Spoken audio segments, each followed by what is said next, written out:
Om Swastiastu, Bapak Made, Sampun Abdi dumugi Bapak Made dan sekeluarga Sindarang Sami, Stado Kena lan Rahayu. Nah niki yang kirimkan video dalam bentuk link mengenai perencanaan Pak De jagi ngewangun rumah tinggal di Denpasar. Nah pinirien pertama-tama Titiang sampaikan sesuai dengan data ya. Jadi rumah Pak D ini menghadap ke barat Pak D. Berposisi di sebelah timur jalan. Nah ini sesuai dengan tanda kompas yang Titiang tunjukkan. U ini artinya utara, S ini artinya selatan, T ini artinya timur, B ini artinya barat. Nah, jadi secara keseluruhan ini adalah utara, ini selatan, ini timur, ini adalah barat. Nah, jadi jalan ini melintang dari selatan ke utara. Rumah Pak D ini di sebelah timur, Pak D menghadap ke barat. Itu dulu harus dipahami. Nah, sekarang dia akan balik, tidak akan menjelaskan dari selatan ini Pak D. Nah, seperti ini ya. Pertama-tama yang sampaikan sesuai dengan data yang Titiang dapatkan waktu ngukur ya, waktu ngukur di lapangan di Denpasar. Jadi panjang dari ujung selatan ke utara ya, dari ujung selatan ini ke utara adalah 38 meter, 50 cm Pak De. Ini angkanya Pak De ya, sudah sangat valid. Nah kemudian dari ujung timur ya, batas Pak De itu sampai ke pinggir jalan ya, tanah ini ya, sampai pinggir jalan, itu adalah 14 meter, 50 pas Pak De ya. Nah kalau kita kalikan sekarang luasnya ini 38 meter, 50 cm dikali 14 meter, 50 cm itu, nah, jadi luas itu adalah 558 meter persegi, 0,25 pada ya, 558,25 meter persegi. Artinya 5 aro lewat ya, 5,5 aro lewat gede. Itu mengenai luas dulu ya Pak De ya. Nah, dengan luas 558 ya meter persegi, nah, seperti inilah bentuk rumah Pak De ya. Nah, karena sesuai dengan arahan Pak De, maksimalkan di rumah dulu. Membuat pekerjaan rumah itu maksimalkan berapapun kebutuhannya. Nanti ketika ada sisa, sisakan nanti untuk peruntukan kebun sementara ya. Kalau memungkinkan untuk rumah kos kalau bisa ya. Ya, ini sudah yang buatkan kebun ya Pak De ya. Nah, kemudian sisanya berapa? Sisanya 6 meter Pak De di sebelah selatan, 0,32. Nah, artinya next nanti ini akan bisa dibuat kamar kos kalau nggak salah 3 kamar ya. Maksimal 3 kamar kos ya. Nah, atau 2 ya. Kalau dengan konsep seperti ini 3 kamar dapat Pak De. Nah, seperti itu ya. Nanti kita akan jelaskan. Ini anggaplah kebun dulu ya. Nah, seperti itu tebel. Nah, pertama saya akan jelaskan mengenai pis wajah atau fasad rumahnya Pak De. Nah, seperti ini fasad depannya Pak De.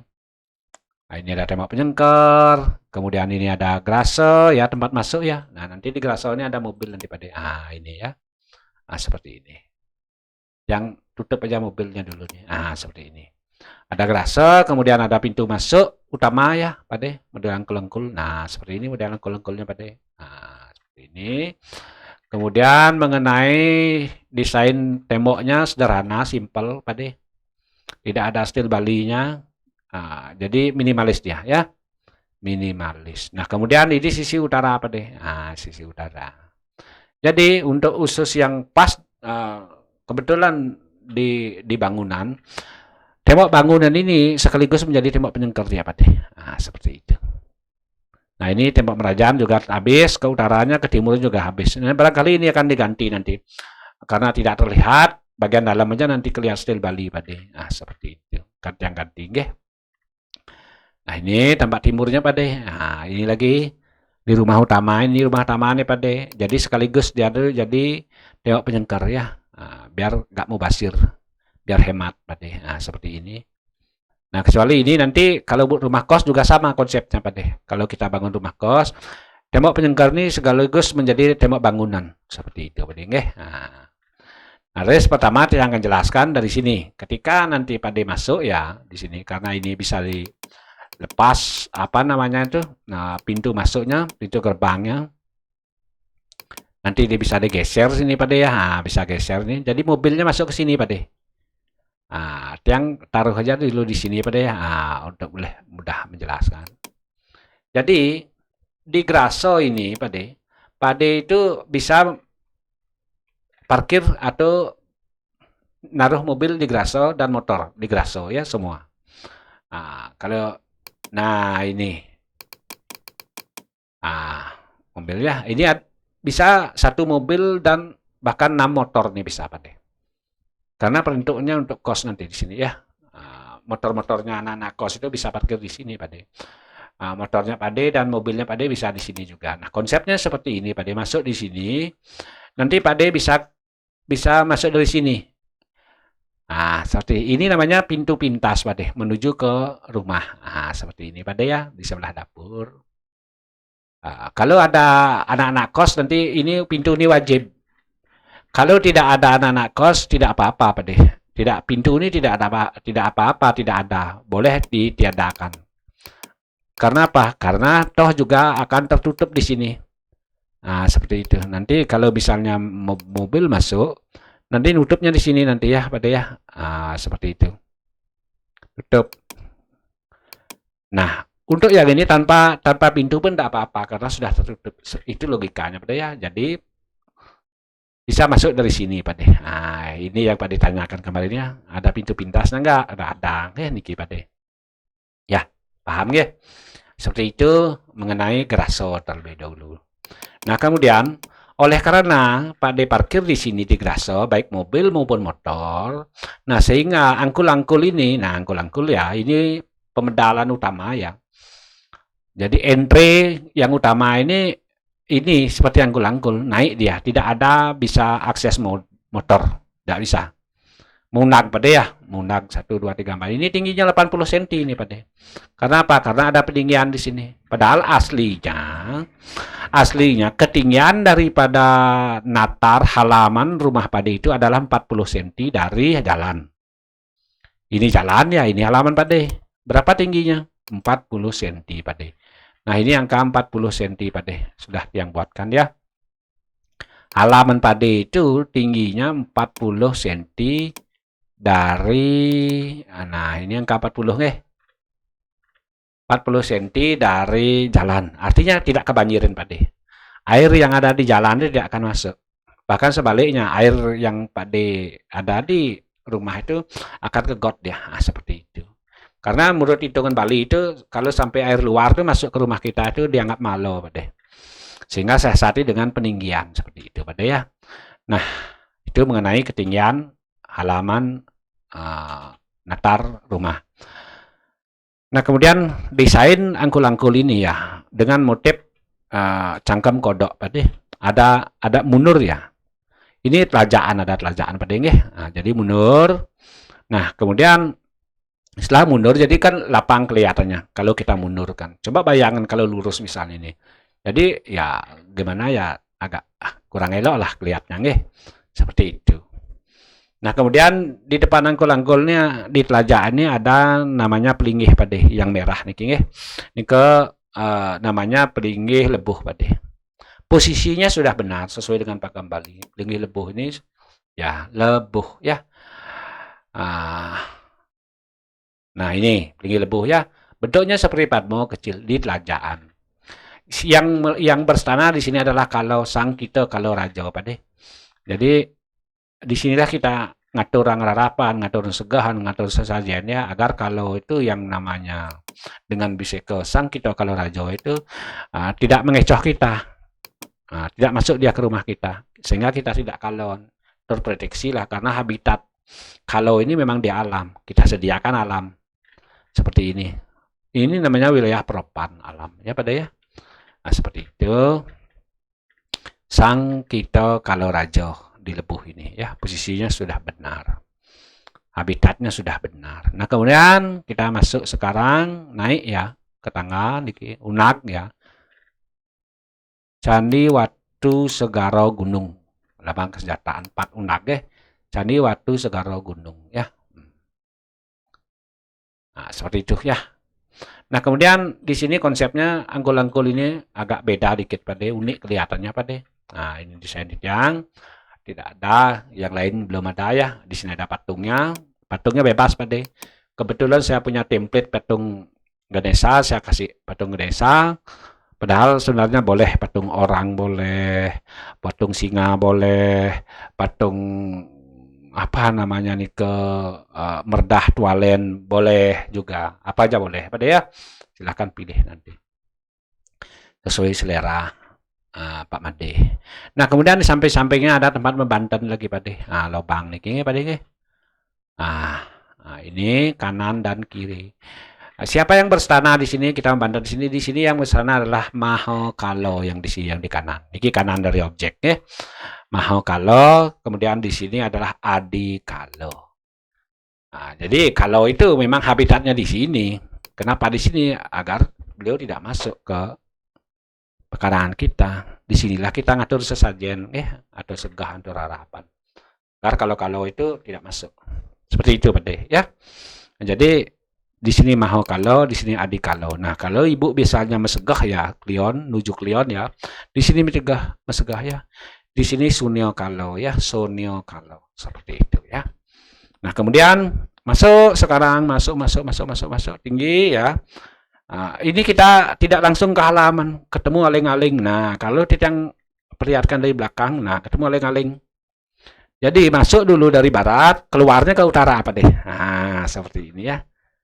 Seperti ini. Jadi pandangan itu aling-aling itu tugasnya, fungsinya itu menghalangi pandangan. Jadi tidak loss pandangannya.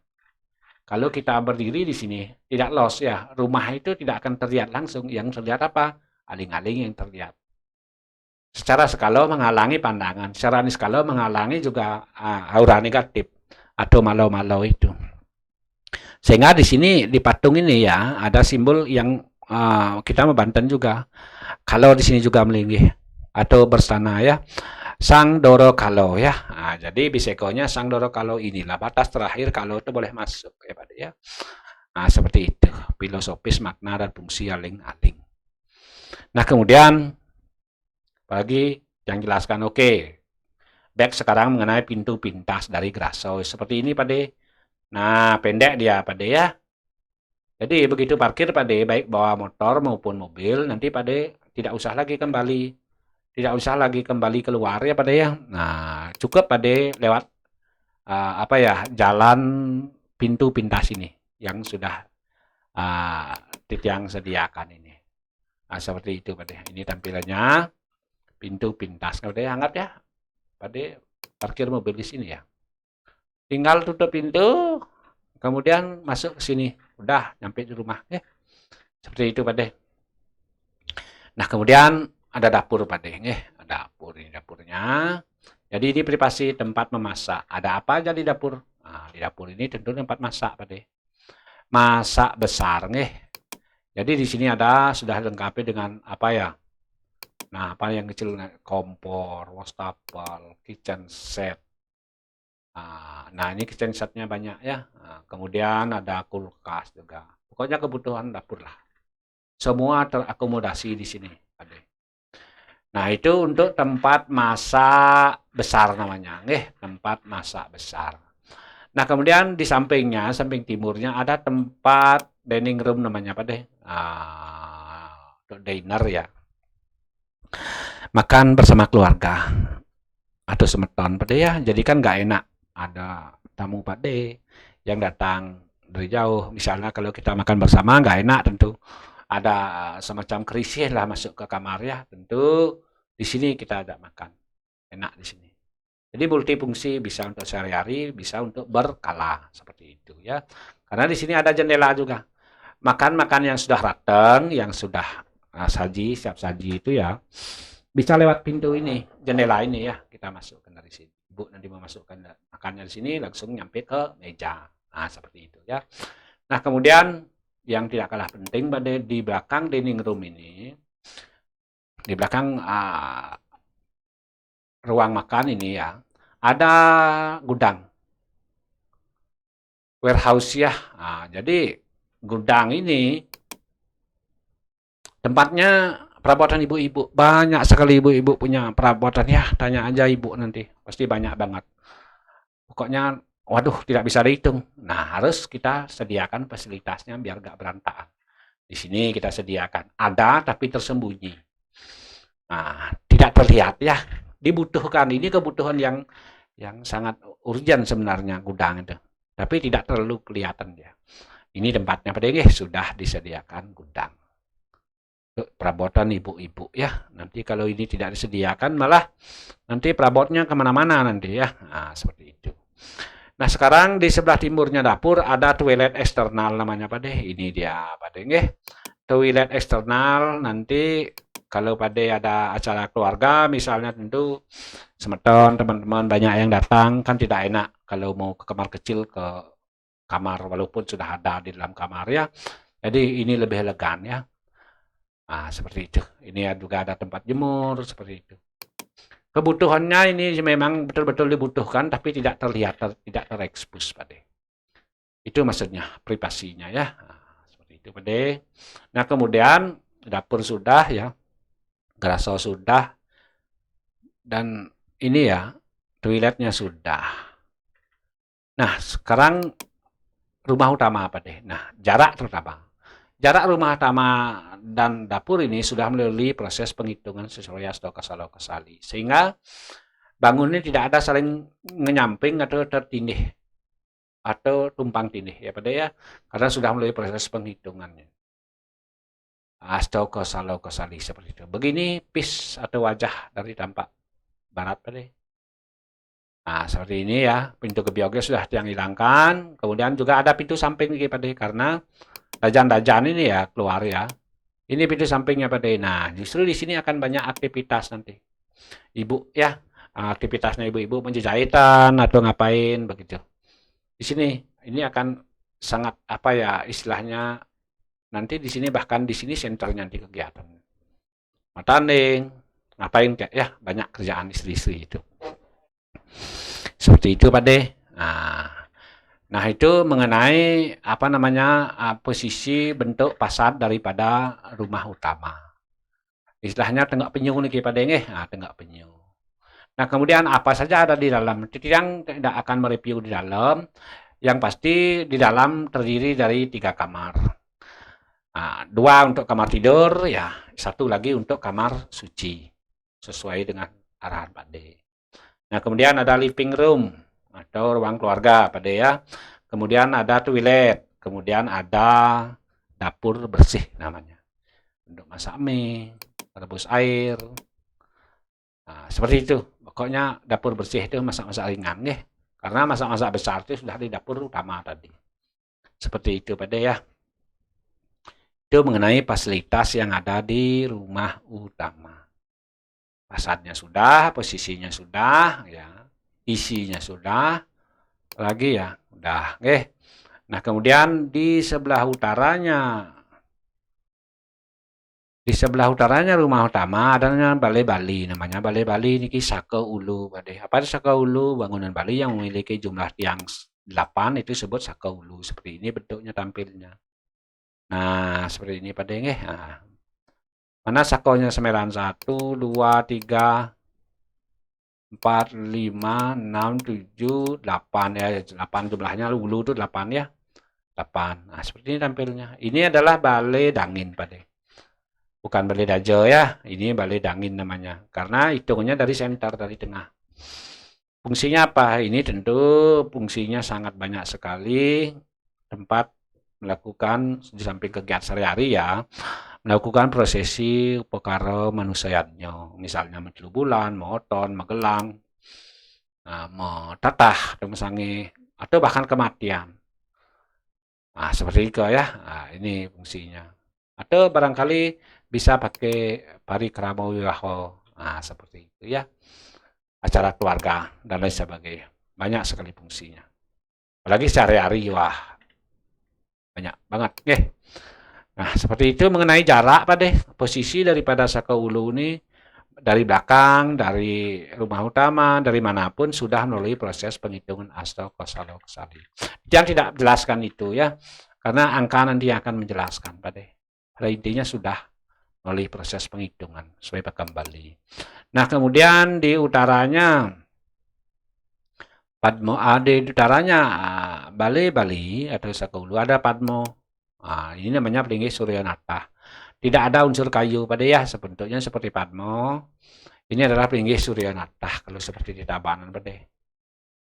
Nah, seperti itu. Ada juga bentuk kegedongan, ada unsur kayunya. Tidak masalah pada. Itu Desa Kleopatra, itu adalah keinginan, itu sesuai sastra. Ini pada ini tidak ada yang salah dalam hal ini. Apapun itu, yang penting fungsinya sama. Yang melinggih di sini siapa? Tentu sesuai dengan namanya, pelinggih Bathara Surya, ya tentu yang melinggih adalah Ida Bathara, Ida Senggang Widi dalam manifestasi beliau sebagai Dewa Surya, Bathara Surya. Fungsinya apa? Nah, di sini kita nunas penugerahan ya, agar seisi rumah, semua keluarga ini mendapat tuntunan dari Ida Bathara Surya agar pikiran kita terang, agar pikiran kita jernih, agar pikiran kita bisa berkembang semua keluarga ya, seperti ibaratnya matahari menyinari bumi. Nah, seperti itu. Karena agamanya agama tutur, agama sastra, agama pertiwimo perumpamaan, diumpamakan seperti itu ya. Layaknya seperti Ida Bathara Surya ya, atau matahari menyinari dunia, menyinari bumi. Agar seperti itulah pikiran kita mendapat sinar suci dari Ida Bathara Surya. Biar tenang, biar terang, biar berkembang seperti itu. Seisi rumah, semua keluarga seperti itu. Nah, kemudian di utaranya Padmo ada merajaan utama, merajaan Sanggah Pemerajaan Alit di namanya ya, menghadap ke selatan. Nah, menghadap ke selatan. Ya. Ini pertama-tama yang akan mereview tentang luar dulu. Luar ya. Nah, ini Candi Bentar namanya. Candi itu tinggi, Bentar itu terpisah. Mana pisahnya? Ini kan kanan dan kiri terpisah. Bentuknya seperti gunung dibelah. Ada juga yang menyebut apit surang. Apit itu dua, surang itu sirang ya. Ya, dua benda, dua bangunan yang bentuknya nyirang, kanan dan kiri disebut dengan apit surang atau Candi Bentar. Jadi filosofisnya apa? Nah, Candi Bentar itu jadi bentar itu pisah atau belah ya. Nah, bagaimana kita memisahkan atau membelah pikiran-pikiran yang ada dalam pikiran kita agar fokus satu. Ketika kita masuk kerajaan itu pastikan kita nas penganugerahan itu menyatukan pikiran itu bersembahyang, bersyukur seperti itu ya. Itu filosofisnya daripada Candi Bentar. Nah, ketika kita naik di Candi Bentar tentu akan melalui proses melewati tangga. Sudahkah tangga ini melalui proses penghitungan Asto Kosalo Kesali? Sudah. Jadi sesuai dengan jumlahnya, tangga ini jumlahnya berapa ya? Kalau sekasat mata, sepintas ini kelihatannya 1, 2, 3, 4, 5, 6 bahkan. Padahal bukan 6, ini cuma 4 ya. Kenapa? Karena ini paling bawah adalah tepas hujan, yang di sini adalah bataran tembok ya. Mana saja undaknya? Ini undak 1, 2, 3, 4. Candi Watu Segaro Gunung. Nah, seperti itu ya. Jatuh di gunung. Nah, gunung ini filosofisnya lambang kesejahteraan. Nah, jadi dengan harapan kita sejahtera, bahagia, dan sejahtera. Seperti itu, Pak De. Itu mengenai filosofis, arti, makna, fungsi Candi Bentar. Nah, kemudian di sini ada tembok, Pak De. Nah, tembok ini apa tujuannya? Tembok adalah batas. Batas apa? Batas kesucian. Kesucian tempat suci kita, sanggah kita. Ini tembok batas kesuciannya. Ya. Nah, kemudian di sudut-sudut ini namanya Paduraksa, Pak De, Paduraksa ya. Kalau ini Sri Raksa. Kalau yang ini adalah Aji Raksa, ini Ludra Raksa, dan ini Kala Raksa.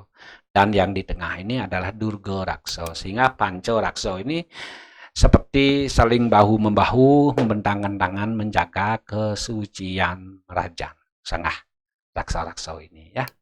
Seperti itu. kalau tidak mereview dari eksternal dulu ya Pak ya. Nah, mengenai ketinggian rajaan sudah melalui proses penghitungan ya, sehingga terbentuklah 4 unag ini. Sudah melalui proses penghitungan. Sekarang saya akan mereview nama-nama pelinggih yang ada di Merajaan sesuai dengan arahan Pak D juga ya. Pertama paling selatan ya ini. Posisi terutama posisi pelinggih ini sudah melalui proses penghitungan juga. Berapa? Dari tembok sudah dihitung, nanti akan tiang keluarkan angka. Hitungnya sampel tampak ya. Tampak seperti itu. Ini namanya pengelurah Pak D. Majangkauh sisi selatan ya, paling selatan. Yang melinggih di sini adalah Ratu Ngurah Agung, menjadi setengah dewa, setengah kalau. Fungsi tugasnya adalah sebagai moderator, pengenter, sebagai satpam, seperti itu, sebagai menyambungkan maksud kita kepada Tuhan. Jadi ini juga biasa disebut tugu. Tugu itu artinya tahu itu tuhu itu tahu ya. Inilah yang paling tahu atas apa yang terjadi di Merajaan. Itu filosofisnya Pak D. Nah kemudian di utaranya Tugu atau pengelurah namanya Rong Tiga atau Rong Telu atau Pelinggih Ida Batara yang Guru atau Kumulan. Apa saja sebutannya, apapun sebutannya tidak masalah, yang penting makna dan fungsinya itu tetap sama ya. Ini bentuknya rongnya 3. Nah kemudian dalam sastra siapa yang melinggih di sini tentu Ida Batara yang ya leluhur kita yang sudah bersih. Sane Merago istri Perdana paling siklot ya. Kemudian yang paling sikajo Ida Napi Astanika Batara leluhur kita ya, leluhur kita yang lanang Purusa. Kemudian di sini Pramesti Guru yang di tengah dan tanpa jenis kelamin yang sudah lampau. Yang ulang lagi sekali, paling siklot adalah leluhur kita Merago istri atau perempuan, sebut dengan Perdana ya. Kemudian paling utara leluhur kita lanang atau laki-laki ya, yang disebut dengan Purusa. Yang di tengah adalah Pramesti Guru, leluhur kita yang sudah lampau.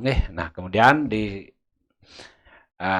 lain artikel juga ada menyebutkan di sini juga melinggih Trimurti, Brahma, Wisnu, Siwa. Sehingga ketika kita ngaturan Banten atau Canang atau apapun di sini sajian ya, kita mengaturkan 6 porsi atau 6 tanding. Kepada siapa saja? Tentu yang pertama kepada leluhur kita istri, Perdana, kemudian leluhur kita lanang, Purusa, Pramesti Guru, leluhur kita terdahulu, Brahma, Wisnu, Siwa, sehingga 6 tanding atau 6 porsi seperti itu. Itu ada sastra mengatakan seperti itu ya. Dan selebihnya itu tergantung Desa Kalopatro juga. Nah kemudian di sebelah utaranya Kemulan itu namanya Padmo Pak D. Tidak masalah apakah itu Padmo Sari, Padmo Capah, Padmo Sano. Itu tergantung banyak hal. Satu tergantung kesepakatan keluarga, tergantung tempat, tergantung kemampuan. Pokoknya banyak ya. Tidak masalah apapun dibuat di sini, tidak ada patokan ya Pak D ya, tergantung kesesuaian tentang apa saja. Mengenai posisi, ini tempatnya nyudut Pak D. Nyudut ke teben ya, Cloud Kauh ya, belum ada yang baca sastra Padmo itu harus menghadap Cloud, Padmo itu harus menghadap Kauh. Belum pernah yang lihat sastra itu, sehingga sudah lazim seperti ini nyudut ya tempatnya. Secara etika bangunan bagus kelihatannya Pak D. Jadi tidak saling membelakangi atau mengenyampingi. Semua mempunyai akses itu artinya ya. Nah kemudian siapa yang melinggih di sini di Padmo ini? Yang melinggih adalah Tri Purusa Pak D. Sadasiwa, Pramosiwa, lan Siwa. Dalam arti 3 in 1 Ida Sang Yang Tunggal ya, Ida Sang Yang Widiwasa. Dalam manifestasi beliau sebagai Tri Purusa, Sadasiwa, Pramosiwa, dan Siwa. Seperti itu Pak D. Nah kemudian di baratnya Padmo ya ada taksu Pak D. Nah ini bentuknya taksu ya, ada unsur kayu dan juga ada unsur batu atau unsur tanah. Yang melinggih di sini siapa? Yang melinggih adalah Dewi Saraswati Pak D. Dewi Saraswati lambang ilmu pengetahuan. Nah disinilah kita nunas penugaran majeng ring Dewi Saraswati agar kita bisa fokus dalam melaksanakan tugas bidang pekerjaan kita masing-masing. Apakah kita jadi polisi seperti Pak Made misalnya, apakah jadi arsitek seperti Tiang misalnya, jadi undagi, jadi tukang, jadi apapun itu. Di sini kita lunas penugaran ya. Di sini kita lunas penugaran kepada Majeng Ring Dewi Saraswati agar kita bisa fokus. Nah, artinya dengan kita fokus, artinya kita bisa metaksu. Makanya kalau nak blog ni kata ada nak metaksu, nak blog gitu istilahnya. Tidak mungkin orang blog itu metaksu, tidak fokus itu ngelewol, tidak ada metaksu. Yang metaksu itu adalah orang fokus, orang pinter pada dasarnya ya, baru metaksu. Ah, seperti itu. Nah, kemudian pelingih apa lagi ada selain ini, selain pengelurah, kemulaan, padmo dan daksu, ada juga piasan sebagai alat bantu, Pak De. Di satu sisi kalau gede ini disebut alat bantu, Pak De. Kalau kecil piasnya memang utama. Seperti itu. Jadi tidak merupakan alat bantu, memang efektif dia. Nah, itu yang dia maksudkan. Efektif dan alat bantu. Jadi siapa yang melinggih di pihak adakah yang melinggih ada sang yang menang pada ya, dan juga bisa melinggih di sini siwo reko siwo. Nah, jadi fungsinya apa? Nah, ketika ngatur feodal atau apa saja, di sini dana jero mangku bisa ngantap. Nah, seperti ngantap ya. Kalau misalnya ada kegiatan yang lebih, misalnya sifatnya berkala, ngodalin ngentak linggih gitu misalnya, kita lunas pemumput, manjang ring, idan ring share, idar tuprano, Ida Pandita Empu, Ida Resi, Bujago, Bengawan, Parawiku. Nah, di sinilah beliau nanti mepuja, di sini mepuja dengan ngereko siwo reko. Di sini kelinggihan siwo rekonya, ngereko siwonya. Nah, seperti itu. Nah, karena beliau sampun mendui jati, sehingga beliau disebut dengan siwo sekalo. Makanya saat beliau mepuja niko, di sini dipasang leluhur, walaupun sudah diukir, kasor ini tetap di sini. Ini namanya radius kesucian, pada ya. Nah, artinya seperti itu fungsi, makna dan daripada bangunan piasan. Nah, kemudian apalagi untuk kesarian. Nah, untuk kesarian, di sini ada pelangkiran yang melinggih sang yang menang, pada. Nah, di sini ada pelangkiran di pada di piasan ke pada. Nah, di sini sebelah sini ya ada pelangkiran ya. Jadi yang melinggih dari sang yang menang. Nah, artinya apa? Di sini kita lunas pengelukatan. Ketika ibu atau Pak D atau anak-anak nanti membanten ya, dari sudah ready istilahnya bantennya Canang Sari yang 14 contoh ya. Jadi tidak langsung munggah ke pelinggih, tidak. Jadi transit dulu, simpang dulu di sini, di piasan, lunas pembersihan, majang rengsang yang menang, lunas pembersihan atau lunas pelukatan, tunasan bantan niko, canang niko pengelukatan dulu, tirtonya toyo anyar, nggih. Artinya apa? Tujuannya agar bantan atau canang yang kita aturkan ke suang-suang pelinggih itu betul-betul sesuai standar, istilahnya higienis gitulah istilah bahasa Indonesianya ya, terbebas dari kandungan malo, aura negatif. Karena apa? Karena Banten atau Canang Sari yang akan kita persembahkan itu, katur itu, masih dia sebelum melalui proses pembersihan atau pengelukatan, itu masih dianggap mengandung malo negatif. Apakah kita membuat sendiri, bakat tegaan atau bakat kudiang dengan bantan itu. Apalagi kita membeli di pasar, kita kan tidak tahu bagaimana prosesnya membuat. Nah, oleh karena itu dibutuhkanlah sebuah prosesi di sini di piasan, tunasan pengelukatan dulu di sini ya. Nah, tunas pengelukatan bersihin toyo anyar ya. Baru setelah itu dikatur ke suang-suang pelinggih di mana mestinya. Itu prosesnya membanten sehari-hari. Baik sehari-hari maupun berkala. Seperti itu Pak De. Jadi untuk pelajarannya sudah, kemudian sekarang untuk Balai Dajo. Nah, ini Balai Dajo apa di Majeng Kelot. Nah, jarak sekarang Balai Dajo dengan Kerajaan berapa? Sudah, yang tidak akan menjelaskan. Yang penting sudah melalui proses penghitungan Asto Kesali. Seperti itu, sehingga bangunan ini antara bangunan Merajaan dan Balai Dajo tidak bersinggungan dia. Tidak saling menyampingkan, membelakangi atau ngungkulin gitu istilahnya. Proses itu sudah terlewatkan. Nah, kemudian ini ada namanya Balai Bandung. Balai Bandung. Bandung bukan Bandung Jawa Barat ya. Tapi Bandung ini artinya membanding dia. Ada bandingannya. Apa bandingannya? Ya di depan bandingannya. Kalau Meten kuno itu depannya ini tidak ada. Tidak ada, ini sako 4 ini tidak ada. Capleng dia ya, tapi di tengah sakonya 8. Nah, seperti itu. Yang menjadi apa ya konstruksi penulaan adalah sakonya di dalam dia. Tapi sekarang kebalik karena perkembangan zaman diolah sedemikian rupa, kemudian mendapat sentuhan seni ya, muncullah seperti ini ngetren sekarang, namanya Balai Bandung. Di sini Pak De nanti penglingsir yang sirapnya Pak De ya.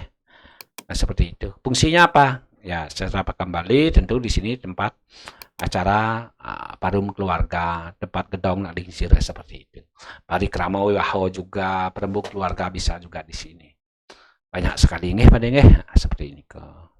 Nah, kemudian mengenai di baratnya Meten Bandung ada yang namanya Pelinggih Tugu Karang Pak De. Nah, niki kajau kauh pas ya, pas posisinya niki. Nah, di sini kan ada sumur atau sebelah mananya sumur itu bisa ditiadakan nanti Pak De, ditiadakan atau kita pindahkan pipanya, mulutnya itu kita pindahkan. Sumurnya tetap di sana tidak masalah juga ya.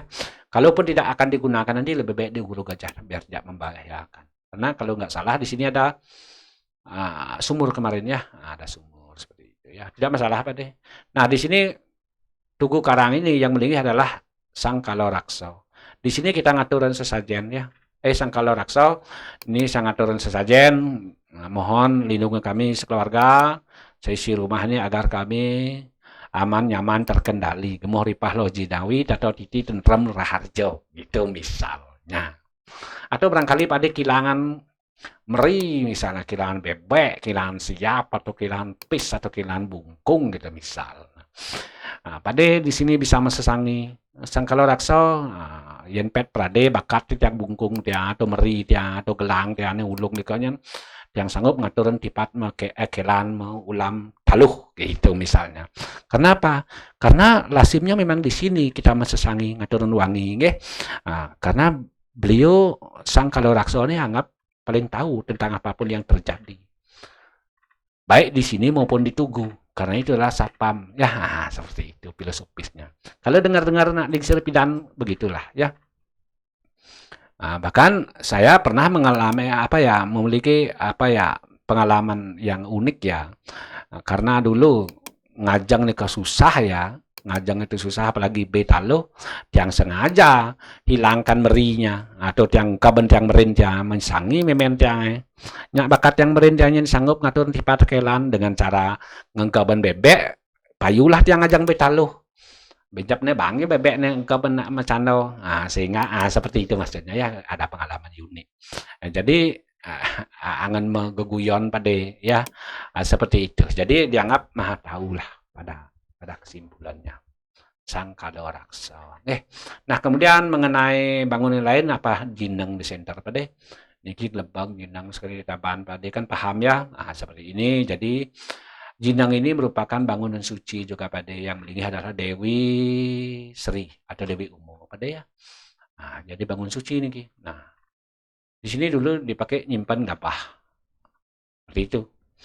Mungkin kalau pernah ada Jineng kayaknya kosong dah. Nah, untuk di bawahnya karena bentuknya unik, bentuknya bagus, sehingga ditempatkan di center. Dulu sebenarnya tempatnya di samping pawon, dangin pawon, dangin pawon, biar dekat dari dapur gitu istilahnya. Karena bentuknya unik, sekarang berpindah dia. Jadi di center, di natah. Ini tempat nyantai, ini bisa ngopi, bisa nyelelek, bisa ngobrol. Bagus sekali Pak. Itu Jineng dan proses penempatnya niki sudah melalui proses penghitungan astro kesali sehingga tidak cacat itu pas ya seperti ini. Nah itu secara keseluruhan Pak De. Nah kemudian landscape, landscape ini tanaman ya yang sengaja buat seperti ini biar nggak terlalu rimbun, jadi susah juga ya. Yang penting ideal Pak De ya.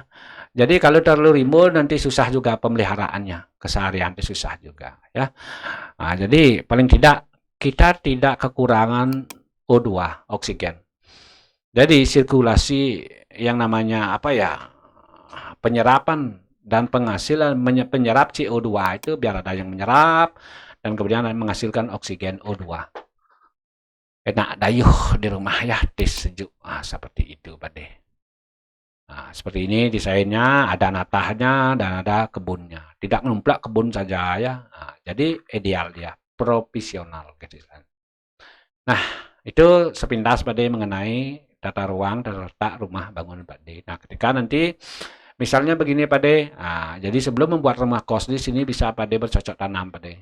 Sambil olahraga pagi-pagi atau sore-sore, nanam tuung kah, memulo. Tabio asik dikit. Sangat menyenangkan. Sebelum bisa membuat apa ya, kamar kos di sini ya Pak D ya. Jadi untuk sementara waktu yang buatkan seperti ini ya. Next nanti akan yang buatkan bangunan kos di sini sesuai dengan arahan Pak D. Nah, itu dulu sementara Pak D. Semoga saja Pak D bisa dan juga Ibu, anak-anak juga bisa memahami maksud Tiang video ini dengan harapan apa yang Tiang sajikan ini sesuai dengan kebutuhan dan keinginan Pak D. Tentu acuannya adalah ketersediaan lahan ya Pak D ya. Inilah yang paling maksimal desainnya sesuai dengan lahan yang Pak D punyai saat ini. Ini paling maksimal ya Pak D ya. Nah, kalaupun ada masukan nanti kita tambahkan, kita kurangkan. Tiang tetap welcome ya. Saran Pak D, masukan Pak D tetap lungsur Tiang untuk menyempurnakan desain ini. Karena Pak D nanti akan menggunakannya Pak D ya. Pada intinya Tiang ngasih yang terbaik buat Pak D desain ini. Dan Tiang siap mengaplikasikan nanti dengan harga yang kompetitif sifatnya Pak D. Terima kasih Pak D, suksemo, Ibu, juga keluarga semuanya. Semoga saja berkenan. Ampurayang atas kekirangan Tiang, atas kesalahan Tiang, dan maklumi atas kekeliruan Tiang. Unta Tiang untuk Pramo Santi Pak D. Om Santi, Santi, Santi, Om.